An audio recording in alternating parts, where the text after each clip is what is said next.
नमस्कार। आज हम लोग पॉलिटिक्स का एक प्रश्न को देखेंगे जिसका नाम है हाई कोर्ट। जैसे कि आपको पता है, हमारे संविधान के तहत सरकार के 3 अंग निर्धारित किए गए हैं। एक होता है व्यवस्थापिका, एक होता है कार्यपालिका, एक होता है न्यायपालिका। न्यायपालिका के अंतर्गत हम लोग देखेंगे high court, supreme court, district court. ठीक है, तो आज हम लोग जानेंगे हाई कोर्ट के बारे में। वैसे नॉर्मली हम सभी को पता है कि अभी हायर सेकेंडरी का एग्जाम आने वाला है, तो उनको इन सारे प्रश्नों को समझने में दिक्कतें आ रही हैं। ये हमें समझ में आता है। क्यों? क्योंकि इसके अंतर्गत इतने सारे अनुच्छेद दिए गए हैं जिनको समझने और याद करने में उनको समय व्यर्थ हो जाता है, रिवीजन नहीं कर पाते हैं। इसलिए मैं उनके लिए, खासतौर से उन्हीं सभी बच्चों के लिए, मैं इनका संक्षेप में महत्वपूर्ण पॉइंट्स यानी अनुच्छेद के साथ ये वीडियो बना रहा हूं। और आने वाले समय में भी परीक्षा के पहले मैं चेष्टा करूंगा अधिक से अधिक महत्वपूर्ण प्रश्नों को भी इस तरह से सरल और सहज शब्दों में समझा दूं। तो चलिए बिना विलंब के शुरू करते हैं हाई कोर्ट्स। देखिए, हमारे भारतीय संविधान में त्रिस्तरीय न्यायपालिका की व्यवस्था की गई है, जिसे 3 सोपानों में देखते हैं। सबसे ऊपर वाले पायदान में आता है सुप्रीम कोर्ट, दूसरे में आता है हाई कोर्ट और तीसरे में आता है आपका डिस्ट्रिक्ट कोर्ट, जिसे जिला न्यायालय कहा जाता है। तो आज उसके अंतर्गत हम दूसरे सोपान यानी हाई कोर्ट की चर्चा कर रहे हैं और आने वाले नेक्स्ट वीडियोस में मैं हाई कोर्ट के साथ साथ सुप्रीम कोर्ट तो और डिस्ट्रिक्ट कोर्ट इसकी भी चर्चा करेंगे। ठीक है, और भी महत्वपूर्ण प्रश्न जो है पॉलिटिक्स से रिलेटेड, जो कि आपके एग्जाम में आने वाले हैं या फिर आएंगे, उनका भी हल लेकर जरूर उपस्थित हूं। बिना विलंब किए चलिए शुरू करते हैं हाई कोर्ट। तो आप देख पा रहे हैं कुछ महत्वपूर्ण प्रावधान इस हाई कोर्ट का, जो यहां मैंने लिखा है संक्षिप्त में, जो आपके संक्षिप्त नोट्स बनाने में काफी मदद करेंगे और रिवीजन काफी ज्यादा जल्दी करा देगा। ठीक है, तो हमारे भारतीय संविधान के अंतर्गत भाग 6 अनुच्छेद 214 से लेकर के 231 के तहत हाई कोर्ट के चर्चा की गई है। ठीक है, तो उसका सबसे पहला जो अनुच्छेद है 214। तो 214 क्या कहता है, आइए समझते हैं। 214 भारतीय संविधान के तहत ये प्रत्येक राज्य के लिए एक हाई कोर्ट के होने की चर्चा करता है, यानी प्रत्येक राज्य के लिए एक एक हाई कोर्ट होगा, इसका प्रावधान बताता है। परंतु संविधान का 7वां संशोधन हुआ था 1956 के तहत, जिसके तहत यह बताया गया था कि एक से अधिक राज्यों के लिए एक साझा हाईकोर्ट की व्यवस्था की जाएगी। जी हां, और इसी साझा हाईकोर्ट का प्रावधान जो अनुच्छेद 231 में कहा गया है, जो हम आगे चर्चा करेंगे। अब अगला हम अनुच्छेद देखते हैं, अनुच्छेद 216। इसके अंतर्गत हमारे हाईकोर्ट के गठन की चर्चा की गई है। हमारा हाईकोर्ट का गठन हमारे संसद के द्वारा किया जाता है और इसके जजों की नियुक्ति राष्ट्रपति के द्वारा की जाती है। परंतु एक मुख्य न्यायाधीश के साथ कितने अन्य न्यायाधीश होंगे, इस बात का डिसीजन केवल राष्ट्रपति ही लेगा। यानी एक मुख्य न्यायाधीश हो और उसके साथ कितने अन्य न्यायाधीश हो, इसका चर्चा या प्रावधान हमारे संविधान में नहीं है। यह निर्भर करेगा राष्ट्रपति की इच्छा पर कि वो आवश्यकता अनुसार इसके न्यायाधीशों को नियुक्ति कर सकते हैं या हटा सकते हैं। आगे चलते हैं, संविधान के जजों की नियुक्ति और शर्तों। अनुच्छेद 217। हमारे संविधान के अनुच्छेद 217 में हाईकोर्ट के जज की नियुक्ति और उसके शर्तों की चर्चा की गई है। तो नियुक्ति कैसे होती है, सुनिए। जैसे कि मैंने पहले बताया कि हाईकोर्ट के जजों की नियुक्ति राष्ट्रपति करते हैं। राष्ट्रपति उनकी नियुक्ति करेंगे और राष्ट्रपति उनको त्यागपत्र दिलाएंगे, और या तो फिर ये खुद अपना त्यागपत्र राष्ट्रपति को देंगे। इसके अलावा जब उनका उम्र 62 साल हो जाएगा तो ये अवकाश ग्रहण भी कर सकते हैं नॉर्मली। एक महत्वपूर्ण बात, यदि अपने कर्तव्य से विमुख माने जाएंगे और योग्य शासन नहीं कर पाएंगे यानी योग्य न्याय नहीं कर पाएंगे, तो राष्ट्रपति और सुप्रीम कोर्ट के जज की तरह ही इनके ऊपर महाभियोग की प्रक्रिया लगाकर इन्हें हटाया जा सकता है। ठीक है, सिंपल। इनकी नियुक्ति राष्ट्रपति ही करेगा, ये त्यागपत्र राष्ट्रपति को ही देंगे और इन पर महाभियोग की प्रक्रिया भी लगाकर हटाया जा सकता है। ठीक है, अब आइए शर्तें कोई बड़ी नहीं है, 2-4 है, जिसमें से 2 महत्वपूर्ण है। पहला, नॉर्मली ये भारत का नागरिक हो और उम्र इनका 35 साल कम से कम होना चाहिए। दूसरा, एक से अधिक राज्यों के लिए कम से कम 10 साल का इनको न्यायालय कार्य का अनुभव होना चाहिए। तीसरा और महत्वपूर्ण है, 10 साल तक एक से अधिक राज्यों के लिए यह महाअधिवक्ता के रूप में न्यायिक कार्य का अनुभव कर चुके हैं प्राप्त, यानी 10 साल तक वो न्यायिक कार्य का अनुभव करके रखे हों तो उनको मिल सकता है हाईकोर्ट के जज की नियुक्ति के रूप में पद, या फिर 10 साल तक महाअधिवक्ता के रूप में न्यायिक कार्य का इन पर अनुभव होगा, तभी इनको मिल सकता है हाईकोर्ट के जज के पद। तो ये इनके साधारण से नियुक्ति और शर्तों के बारे में चर्चा थी। अब हम आगे चलते हैं। अनुच्छेद 221। देखिए 221 के पहले एक और अनुच्छेद था जो मैंने लिखा नहीं है, मैं बता दे रहा हूं, सुन लीजिए। 217 के बाद आता है 219। 219 में उनके शपथ के बारे में चर्चा की गई है। एकदम सिंपली समझ लीजिए, अभी तक तो सारा राष्ट्रपति जी कर रहे थे, परंतु उसका शपथ कौन दिलाता है? जिस राज्य में वो हाईकोर्ट के जज बने हैं उसी राज्य के राज्यपाल के द्वारा उनकी नियुक्ति की जाती है। अनुच्छेद 219 में कहा गया, मैंने नहीं लिखा है, आप समझ लीजिएगा। अनुच्छेद 219 में उनकी शपथ की चर्चा की गई है हाईकोर्ट के जज का, और ये शपथ कौन दिलाता है? राज्यपाल, संबंधित राज्य के राज्यपाल, जिस राज्य के वो हाईकोर्ट के जज होंगे। अब आगे चलते हैं। अनुच्छेद 221। अनुच्छेद 221 में हाईकोर्ट के जजों के वेतन और भत्ते की प्रावधान को बताया गया है।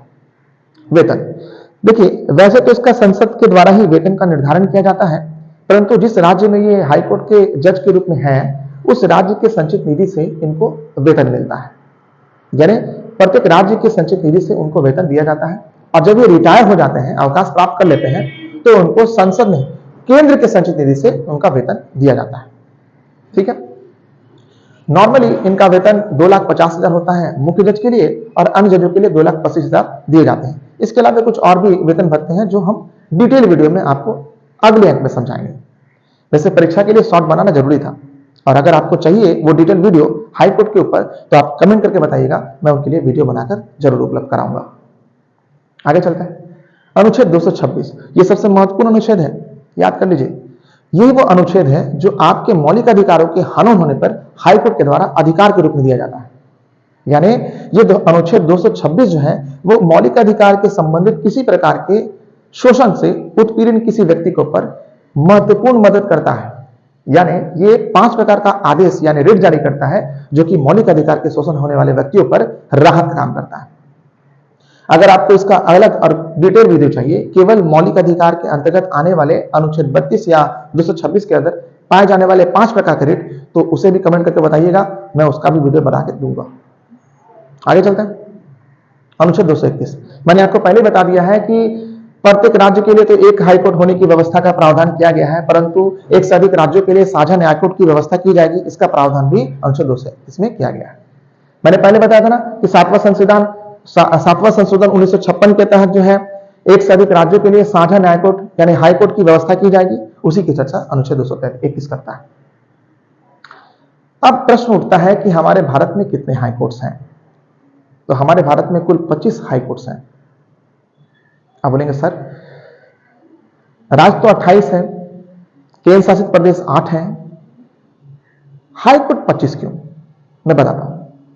मैंने आपको पहले ही बताया है अनुच्छेद 231 के तहत कि प्रत्येक राज्य के लिए एक से अधिक हाईकोर्ट का साझा व्यवस्था करने की चर्चा की गई है। यानी एक हाईकोर्ट एक से अधिक राज्यों का फैसला कर सकता है। जब एक हाईकोर्ट एक से अधिक राज्यों का फैसला कर सकता है तो उसे अतिरिक्त राज्य का जरूरत क्यों पड़ेगा, अत्यधिक कोर्ट का जरूरत क्यों पड़ेगा? वही हम जानेंगे कि ऐसे कितने हाईकोर्ट्स हैं जो कि एक से अधिक राज्यों का फैसला करता है। तो आप देख सकते हैं यहां कुल 7 ऐसे हाईकोर्ट्स हैं जिनको यह जिम्मेदारी दिया गया है कि वो एक से अधिक राज्यों के लिए फैसला कर सकता है। तो चलिए उसका देख लेते हैं। पहला है मुंबई हाईकोर्ट। मुंबई हाईकोर्ट जो है मुंबई महाराष्ट्र के साथ साथ गोवा, दमन और दीव और दादर नागर हवेली के फैसले को सुनवाई करता है। दूसरा कोलकाता। कोलकाता हाईकोर्ट जो है वो कोलकाता के साथ साथ अंडमान निकोबार जैसे जो है केंद्र शासित प्रदेश का भी फैसला करता है। तीसरा है आपका गुवाहाटी। गुवाहाटी पूर्वोत्तर भारत में पड़ता है, तो गुवाहाटी के अंतर्गत ये कोर्ट के अंतर्गत आपका पड़ता है अरुणाचल प्रदेश, असम, नागालैंड और मिजोरम। इन 4 क्षेत्रों का न्यायिक फैसले करने का जिम्मेदारी गुवाहाटी हाईकोर्ट का है। उसके बाद आपका आता है चौथा number Kerala high court. Kerala high court का जिम्मेदारी केरल के साथ साथ जो है वो लक्षद्वीप का फैसला करने का भी जिम्मेदारी मिला है। यानी ये केरल के साथ साथ लक्षद्वीप का भी फैसला करता है। उसके बाद 5वां आता है मद्रास। देखिए मद्रास के अंतर्गत आपको तमिलनाडु और पौंडीचेरी के कार्यभार दिया गया है। यानी मद्रास हाईकोर्ट जो है वो तमिलनाडु के साथ साथ जो है पौंडीचेरी का भी न्यायिक फैसला का अधिकार को संभालता है। 5वां देखिएगा तो पंजाब है। पंजाब के अंतर्गत जो है आप मुख्य रूप से देखिएगा पंजाब, हरियाणा और इसकी संयुक्त राजधानी चंडीगढ़, इसका फैसला करने के लिए पंजाब हाईकोर्ट की व्यवस्था की गई है। छठा में देखिए, सॉरी, पांचवा मद्रास था।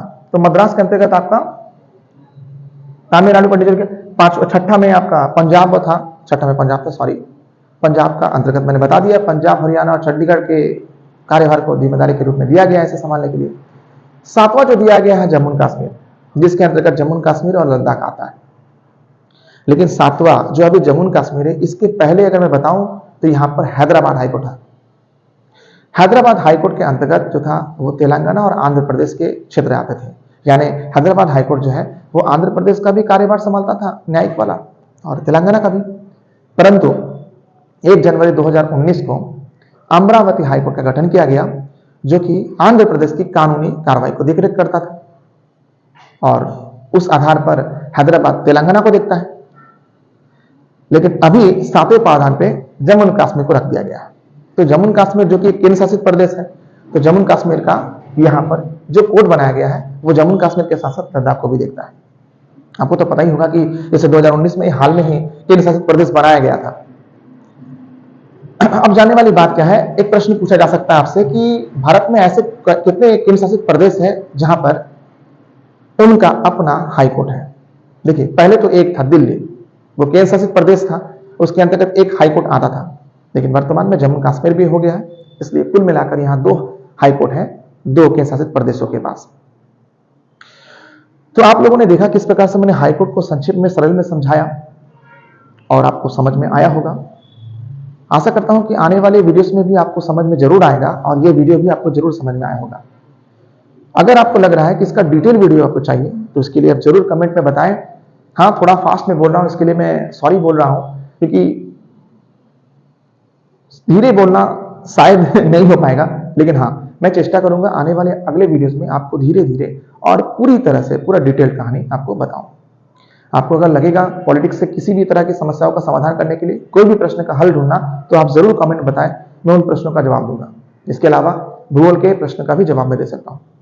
आप बस कमेंट करके बताइए कि आपको जानना क्या है।